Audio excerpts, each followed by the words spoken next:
Hello, people of the future. My name is Christian Bale, alongside with Joseph Gordon-Levitt, aka Batman and Robin. I like that. That was a better intro than every other week. Oh, yeah, I like it. No. That was a good one. Off topic, 1 second. JT, I'm not sure if you read this or not, but get this. Christian Bale just got an offer from Warner Brothers to return as Batman as in the Superman vs. Batman film. He got $60 million. Oh, I wish. I know, doesn't that just piss you off? A little bit. $60 million. Holy. Oh, it's life-changing. Life-changing. Yeah, I mean, god damn it. Wow. Is he gonna do it? I mean, I don't think he's gonna do it. I don't even think he needs to do it. Nah. That's crazy, though. I wish I was worth $60 million. Hell, I wish I was just Batman. I don't know. What would you do? Would you rather be Batman or have $60 million? Why can't you have both? True. Touche. Yeah, I mean, yeah, and that almost goes, that's almost as big as, I heard offered Johnny Depp to return as Captain Jack Sparrow for $100 million. Now, that was a rumor. I'm not sure or not. Knowing Disney, it could have been. It could have been. That's amazing. That is absolutely amazing. It's not that they don't deserve that money because they're both incredible, but holy smokes, it's a lot of money. That could end world hunger. $160 million combined could change, like, the universe. Very true. But we don't have a $160 million budget here. I wish we did. We have half an hour. Let's get on it. I'm Juicy Pat Let's do Lucey. it. I'm the Juice JT Dunn. And let's get on episode 3. Of the juicy details. Oh yeah, love it. Love getting juicy. Fucking A. Fucking A. So, JT, do you know what this Sunday is? Do I know what this Sunday is? No, you're gonna have to inform me. What is this Sunday? I feel like it's something important, though. It is. It is. It is the 2013 edition of SummerSlam. Oh yeah, duh. How did I ever forget that? I'm totally kidding. I didn't forget. I remember. Well, you're an independent professional wrestler. You could have easily gotten a concussion. Yeah, well, that does happen quite often. I'm so sorry. Anyways. Yeah, so we did talk about SummerSlam on the first episode. We talked about, Cena versus Bryan. We got that covered. Now let's talk about the semi-main event, the other main event, in which is being built as the best versus the beast. I dig it. I dig that. Yeah, it's actually a tagline. CM Punk versus Brock Lesnar. What are your thoughts going into this match right now? Do you think it has a good enough build? And do you think it can live up to the hype? I think absolutely. It's got a great build. I think the story has been told very, very well and with detail. That's one of my biggest things.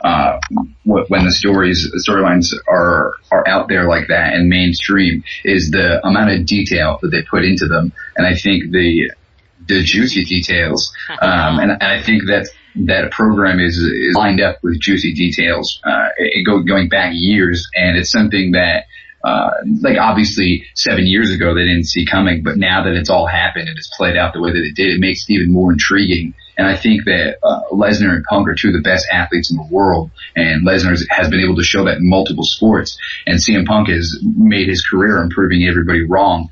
And I think you put them both in the ring for the first time and let them really go at it and show what they can actually do. And plus on a pay-per-view, nonetheless, where you bring more than your A game. I think it's going to be like a match of the year candidate if done properly.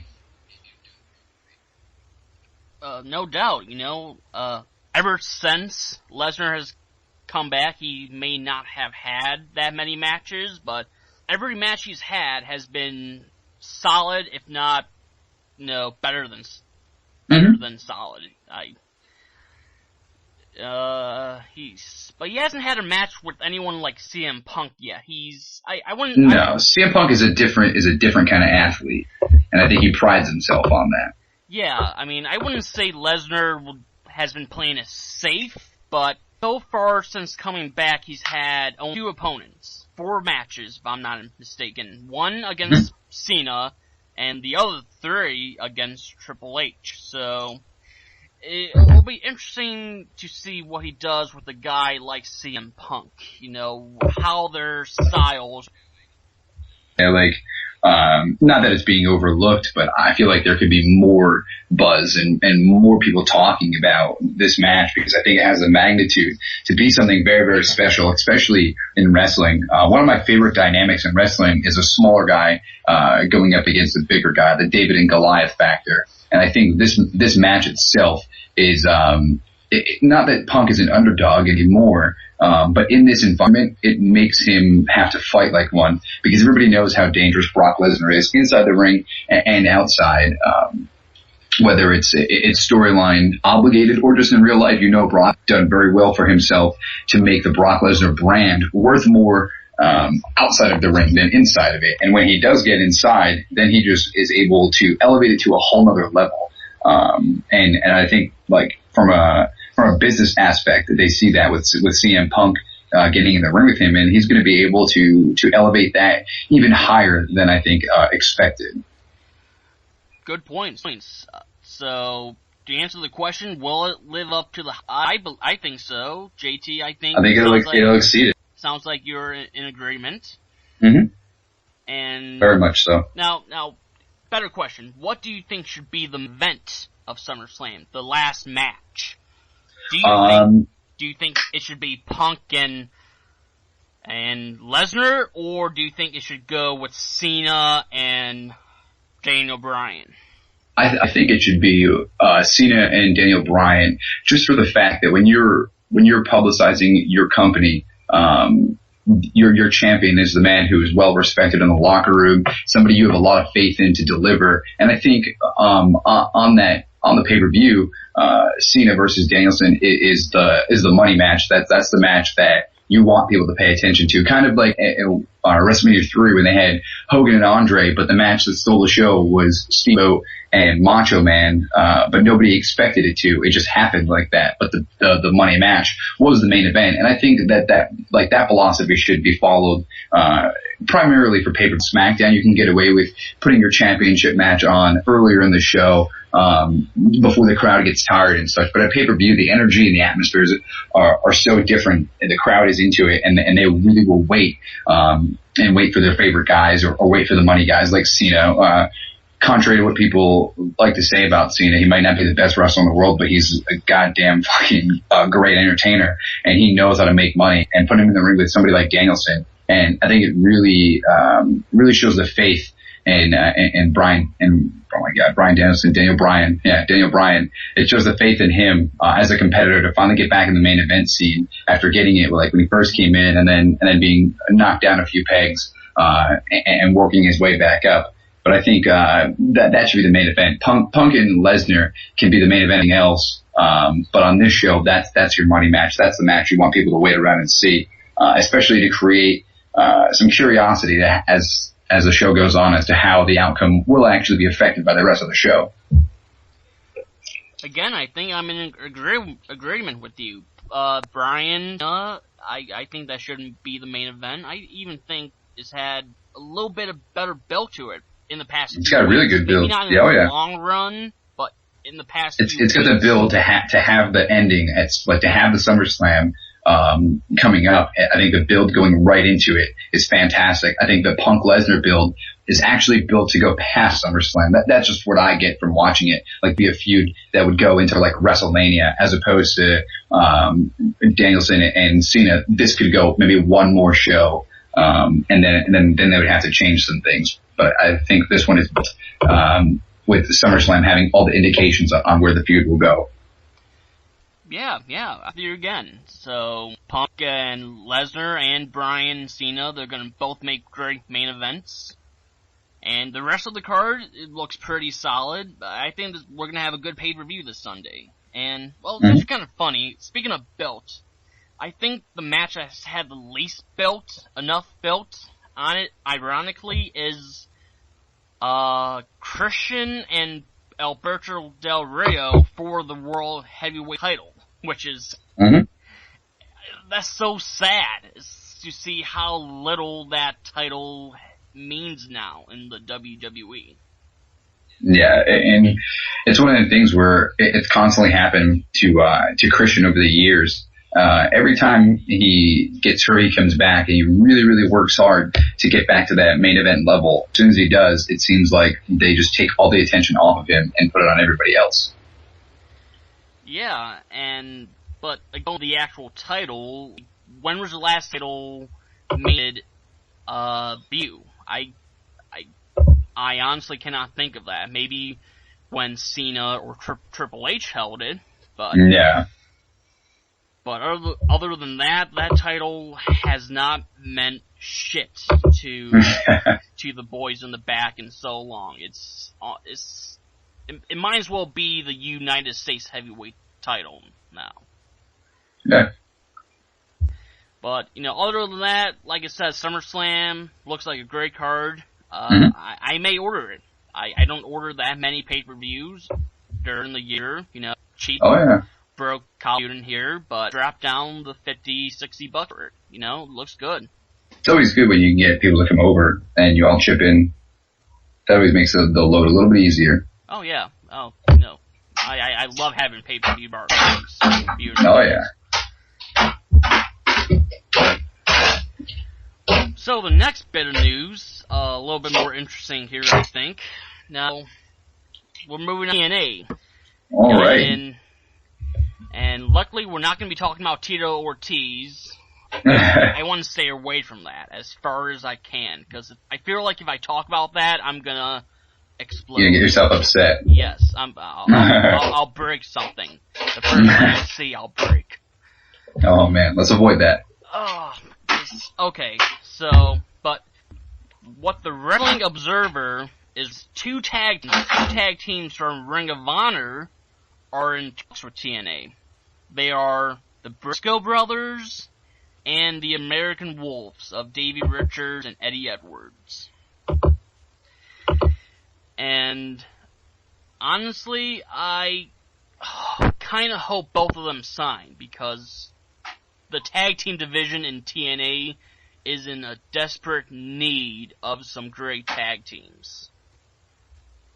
Yeah, I agree. I think them signing is detrimental to independent wrestling, especially two teams who have proven time and time again that two of the best teams out there. For them to get they need that national exposure. I know with Ring of Honor has a really, really big following and syndicated on TV and such. But I think going through TNA could only help both companies and get more eyes on indie wrestling, especially for four guys who've been just busting their ass for years and years and years. It's kind of like the payoff. Like they deserve it. They've earned it. I think it benefits everybody. And plus they get a little bit more money. Like they've obviously all deserved that, like tenfold. And I think it'd be fantastic for them to sign. Yeah, and I think the best part is they wouldn't go to OVW. I think they would go straight onto television. I would. Yeah, but going back to the tag, I feel like TNA's tag division, if you've been keeping up, has been, in 2008 they had the best tag teams. LAX, Beer Money, Motor City Machine Guns, Team 3D. Now I can only name like 30, maybe 4 active tag teams, and like 2 of them are not even really active right now. You have Bad Influence of Christopher Daniels and Kaz. No doubt, like some of the best television when they're on and promo. I love them. Then you got Hernandez and Chavo Guerrero. Some people give them shit, but I like them as a tag team. Sure. Yeah. I'd love to see Homicide and Hernandez team up again. Absolutely. Fantastic. But nothing wrong with Chavo and Hernandez.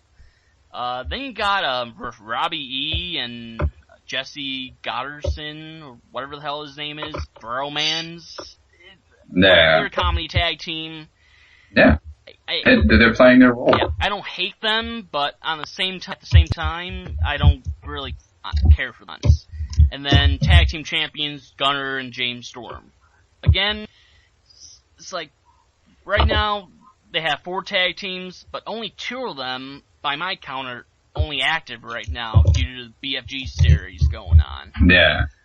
So, and what I would love to see is, even if they don't sign the Briscoes and American Wolves, they can easily come up with 2 or 3 other tag teams in their own roster.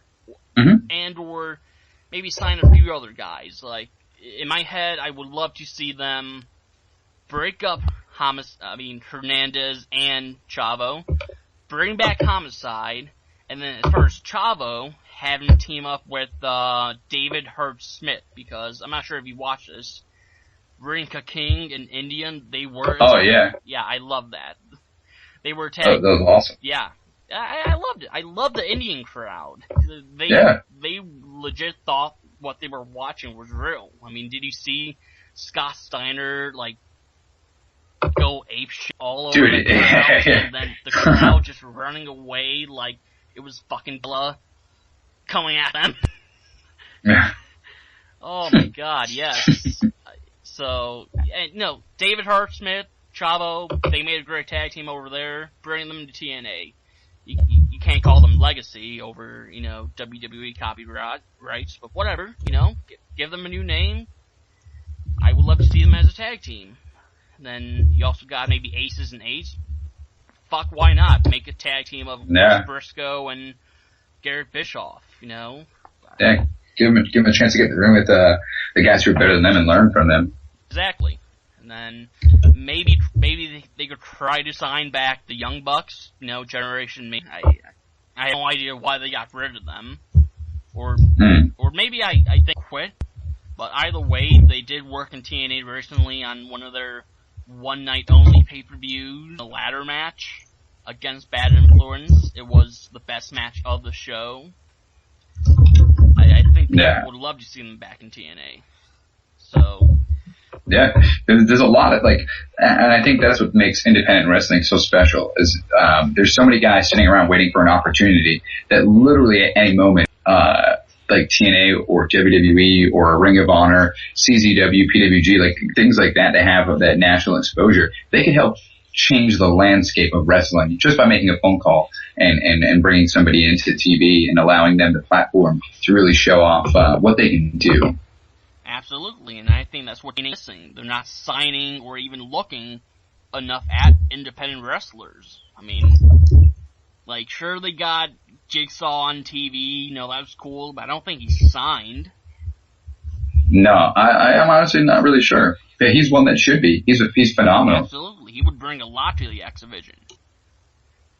And I think they'd be smart. Even they had Black G's in there. I think bringing him back in, I think he's great. Oh yes, the whole Rashad Cameron movement going for him, I loved it. Scorpio gave him a chance, but they didn't really follow that through because I think it was a week later he was on WWE TV in those anger management skits with Kane and Daniel Bryan.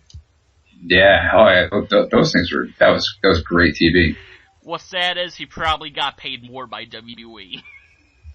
Just hits. Oh man, but yeah, TNA, they need to look for more independent wrestlers to sign. It's best for their company, best for their future. Sign younger, up and coming talent from the independent scene, get them on TV, and see where it's worked for Daniel Bryan. It worked for guys like AJ Styles and Samoa Joe all the way back when they started with the company. And I think it's good too. I think the guys who really want to work hard and stand out, at this moment are really doing so. And I think it's time to capitalize on that. I feel like people really need to take a step back from their own lives, their own perspective, and look about what's better for this business, as opposed to like maybe saying degrading things or negative things about somebody. Why not just offer help to get them to that point? Because if you're going to just cause drama or anything like that, and there's great independent talented wrestlers out there, I feel like everybody is in the position where it's like, oh, it should be me, it should be me, it should be me. But sometimes it's not. Like, it's not always about like JT Dunn. Like, I would rather see somebody else I know who's working hard get a contract, because I know that eventually that can lead to me getting up there, because I'm an independent wrestler as well. So if all those guys went to TNA and they went and did it, they're eventually going to move up the ladder, and then guys are going to retire, guys are going to leave, etc. And then there's going to be more open opportunities. And I feel like that's good business.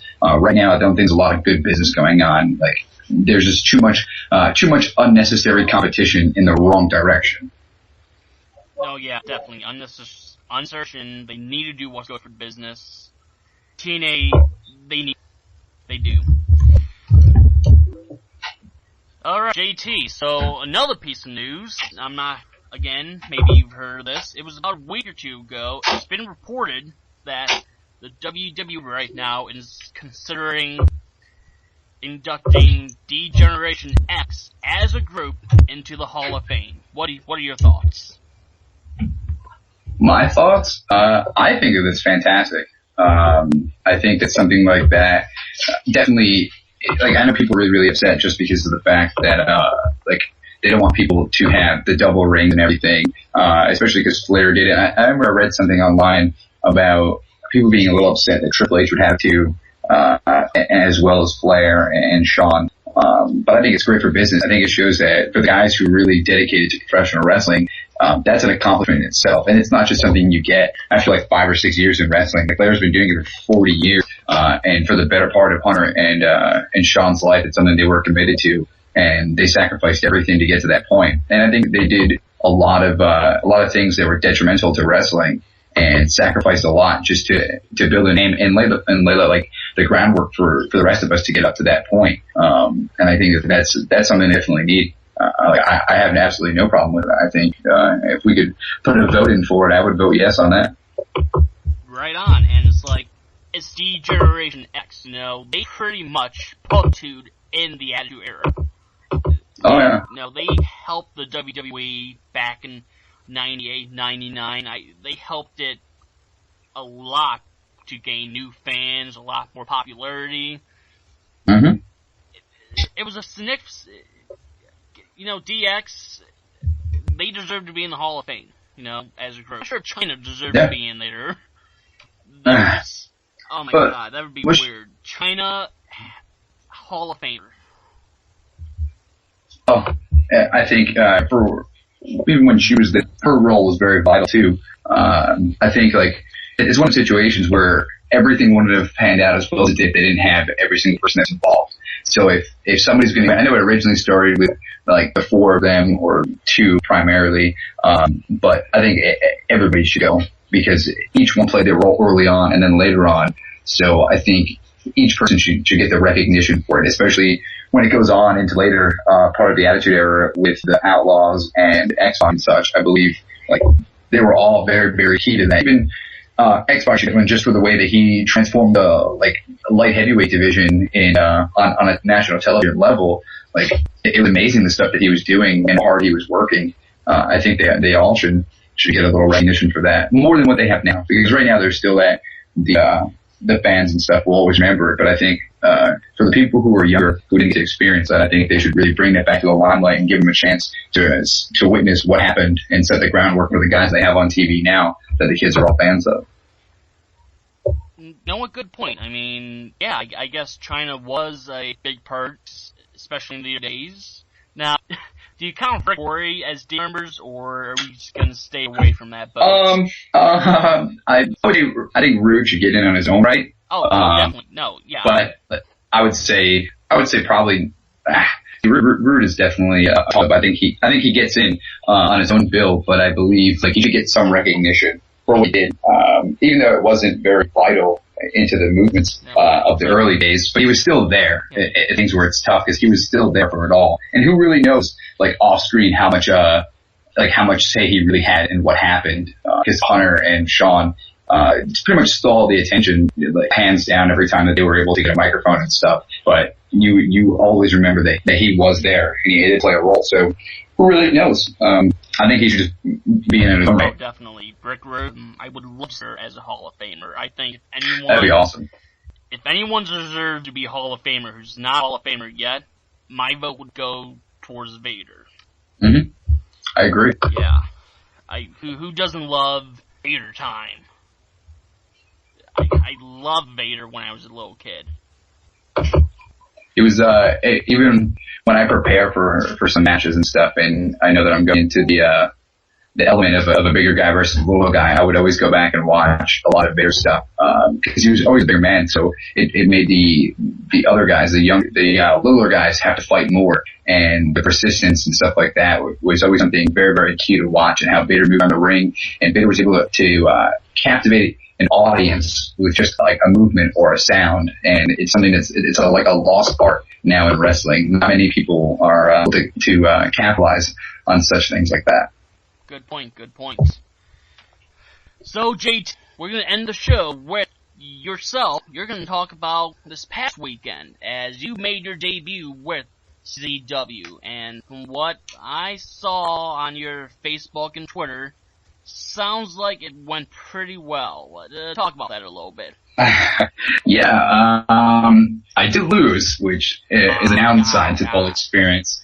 I did, David Starr, product David Starr, who is an absolutely amazing talent, still very young in wrestling as am I, but we went out there and we just delivered. And even afterwards, when we were asked to talk about it with, for the cameras and interviewers and stuff, I put it very, very simply as like, you have two guys who want it bad. We want to show what we can do. And on a platform like Tangled Web, on IP-per-view for Combat Zone Wrestling, it was just every element where most people are set up for failure. And it's just like, oh, here's all this pressure. What do you do with it? We were allowed to go out there and just do what we do. To me, like, I don't know, I really don't get nervous anymore, being in situations like that. It was just kind of, okay, here's another wrestling match. Like, this is how I'm going to treat it. I'm going to go in there. I'm going to play with the crowd. I'm going to have fun with them because I know how the crowd is. And I must have talked to a handful of people beforehand that have worked there or currently work there, and just like all the stories, like it's like horror stories, hearing about how the crowd is so vicious and how they want blood from people, and you can't make mistakes because they're right on it. They're very, very quick to give you the good old "you fucked up" chant. So that was like the only part of me that was just like, what if the crowd doesn't like me? What if they don't care? What if they hate the match? And it just seemed to be the right day for me to be there. I came out, the people gave me a pretty good reaction. Star came out and it was like a rock-esque pop. He had a catchphrase, look at it. The crowd was going nuts cheering, look at it, and then it went back and forth with look at it and JT Dunn, or they were cheering the Juice at some time. And we didn't even lock up yet. We were the opening match, and it was just great. There was hundreds of people there who were ready to see Tangled Web and some great wrestling, and we just did what we did. Best, we trained hard, and we both trained hard in the gym, we trained hard in class to get to that moment. And CZW is one of the best independent wrestling promotions in the world. And I think that it was very, very vital to my career and my path to have had an experience like that.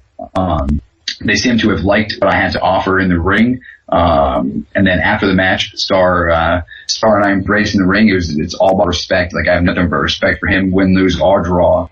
And afterwards, I got the ring, I was heading to the back, and I started getting like a standing ovation, and then please come back chants started taking over. That's awesome. And I was very, very close to the curtain, and I was ready to walk through, and I just started walking, and then I just heard it, and I turned around, and it was a shock to me. Like, I even turned around thinking maybe David's still out there and they were chanting for him, and I didn't realize that he had already gone to the back. And I turned, and like my hand was on my face, and I looked around, and I was in shock because I'm like, holy shit, like this chant is for me. Like, they want me to come back to CZW. And like, I didn't really, like, I just gave him a taste of what like the Juice JT Dunn has to offer. I didn't give him like a whole buffet of it. So it's going to be interesting to see, if and when I go back and I turned it up a notch, how they're going to take to my style of wrestling and what I have to offer. I think the whole CZW experience was something that it was amazing, and I hope more people get to experience something like that. The crowd was just electric from start to finish. I think the guys in the back really, really work hard to put on the best show possible. I think it's very, very well done. The production is amazing. It was just a flawless show. And I was so happy to be part of that. I was there all day. I was there for the WSU, Uncensored Rumble show that happened early in the day. And like around here in New England, there's not many women, on every show. There's even sometimes where I go to shows and there's not a women's match at all. So to go out there and check out an entire show that's just all women, it was like a really good show. And I think people should actually check that out as well. If you go to like czwippb.com, you can check out the Tangled Web stream and the WSU stream. I think they're giving it away together for a low price. I think it's one of the shows we really have to watch it. They had AR Fox versus Andrew Everett, and it was just a match that was just like, I was in awe. My jaw was on the floor the entire time. These two guys defy gravity. Like, I've never seen anything like that in my entire life. It was amazing. That sounds amazing.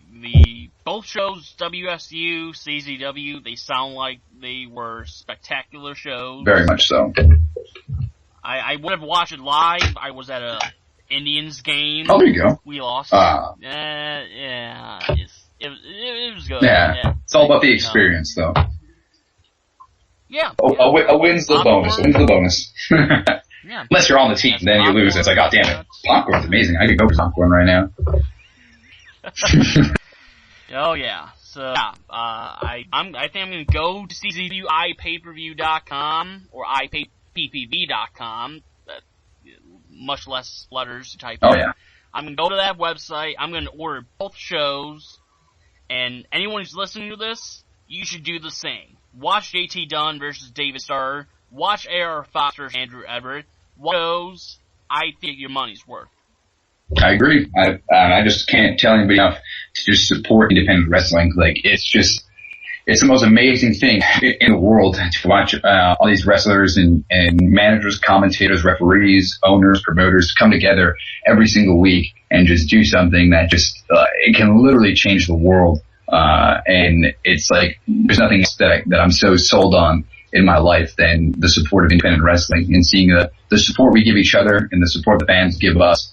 It makes me get up out of bed every day and continue to do this no matter how much pain I'm in, especially after this weekend. It really has opened my eyes, and then the respect and the love that I got on social media, because I had no service inside the building at the Flyers skate zone.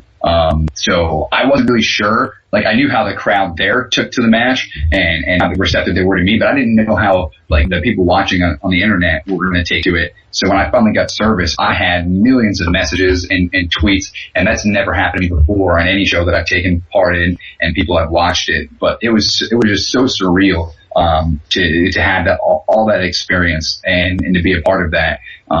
It just, I can't wait to go back and do it again and to continue to have weekends like that.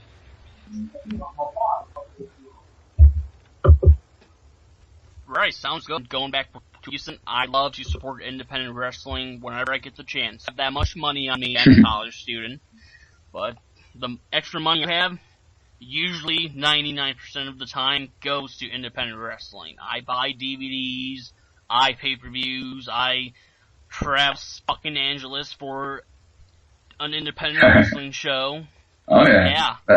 I'm very jealous. Yeah. So yeah, I love to support independent wrestling whenever I get the chance to. It is the best type of wrestling out there. Speaking of supporting, listening to us right now, thanks for supporting us. You want to do it more often? You can go to juicydetails.podomatic.com and listen to us each and every week. Sorry, we don't have enough money for our own website yet. Probably never will. That's not gonna happen. And we're on, or gonna be, on YouTube very soon. at JT, what's the YouTube channel? It will be we can check that. youtube.com/thejuicex8. I will be uploading that as soon as I get a free chance. And you can catch our interview from last week with Josh Alexander, and we had some fun with him, man. He was a great dude. So I'm really excited for people to check that one out. Right on. And also maybe watch it if you get want to, maybe. You have to. Yeah, there's plenty of other things out there. Yeah. Alright, so let's get to the plugs. The ending of the show. You can follow the show on Twitter at The Juicy Details. That's Juicy with Juici. We're still looking for you, bitch. Yeah, we're gonna find you. Yeah. And you can follow me on Twitter, Juicy by Pat Lucey. There it is. And then JT, we can follow you on Twitter too. If you want to follow me, I post some pretty fun things every once in a while. You can follow me at The Juice with 3 E's at the end because somebody stole my handle as well. TheJuceee. You can catch me on Facebook at facebook.com/gotcha, GOTCHA, then a period and Juicy with a Y. I'm on those very, very often. Also, if you are in the area this weekend and want to see me beat the bejesus out of AR Fox, you can. I will be in Waterbury, Connecticut on August 17th, and I will be defending my New England Frontier Wrestling United States Championship. Same one I defended against Johnny Gargano. And retained. And I will be putting it on the line this time against the champion of the universe, it seems. AR Fox is a belt in every country in the world. I'm hoping that he doesn't add mine to the collection. But for the first time, it will be the Juice JT Dunn versus AR Fox. As on the show, you will be able to see the Big O. Matt Stryker is going to be there. There's a lot of guys from the area that are going to come down and be a part of the show. One of my personal favorites to wrestle with, Chris Pyro, who's part of the tag team The Hoods, will be making his debut, as well as the NEFW Women's title match with Portugal's perfect athlete Shauna taking on the champion, the absolutely gorgeous Sami Lane, and I think that match is going to be fantastic. I think Tony Atlas is going to be there as well, so it's kind of yeah. Oh my god, I gotta fly out now. Fuck PWG, I'm flying out to see Tony fucking Atlas. Yeah! So it's gonna be pretty fun, man. I think that, I think me and Fox, I'm going into this match, looking to prove a point, man. I think we talked about this before, or I talked about it, that, I'm just waiting for that one moment where people are going to be able to just shut their fucking mouth about what I do and have nothing negative to say. Granted, that'll probably never happen. But I want to go in there and just redefine people's opinion of me with AR Fox, because I know what he's capable of. I know a lot of what he does. I get to see him. It's a good thing when I walk into a locker room every week and I see AR Fox in the locker room with me. Then to me, that's like, oh man, okay, you're doing well. I make sure I'm at the curtain every time to watch his matches, and he is one of the most incredible things I've ever seen in my entire life. So it's going to be fun with his flying versus my striking. I think it's going to be a very, very interesting match, to say the least. To say the least, yes. Interesting. It was taking place in Cleo, but one of these days, hopefully. So, I think that's going to wrap it up. I have one more thing. Okay, Actually, it just popped up. Go ahead. I have a brand new t-shirt coming out. Oh my God. Freaking new. And actually, the pre-order starts today. Literally right now. They are on sale. Right now? Oh my God. We're going live right now with it. You can pre-order my new shirt. I'm going to post the links on Facebook, Twitter, Instagram. I'm probably going to hang a banner outside of my house. It's awesome. I'm looking at the picture right now, and it is fantastic. It is from, gimmickswrestlingtees.com. My previous shirt, and I thought that one was fantastic. But now we have another one, and it is just breathtaking. It's an animated version of myself, and I think that people are really, really going to enjoy it. So if you can go to www.gimmickswrestlingtees.com, you will be able to pre-order your shirt. They are $20, only $20. And I think the shipping is very, very cheap. And it will be sent directly to your house, and you can wear it, you'll love it, and you can support me, an independent professional wrestler. And that's it. Just go there and buy a shirt, and I'll be posting all the links as soon as I can. I'll take 5. Yeah. There you go. That's awesome. So, that wraps it up now for this week's episode. Join us next week, another interview. It's not going to be with Tony Atlas. Oh, yeah. Well, or will it be? You're going to see him this week. It might be. It might be. Juicy details. For JT Dunn, I am Juicy Pat Lucey. Thank you for joining us this week. See you back next. Good night. Look forward to it.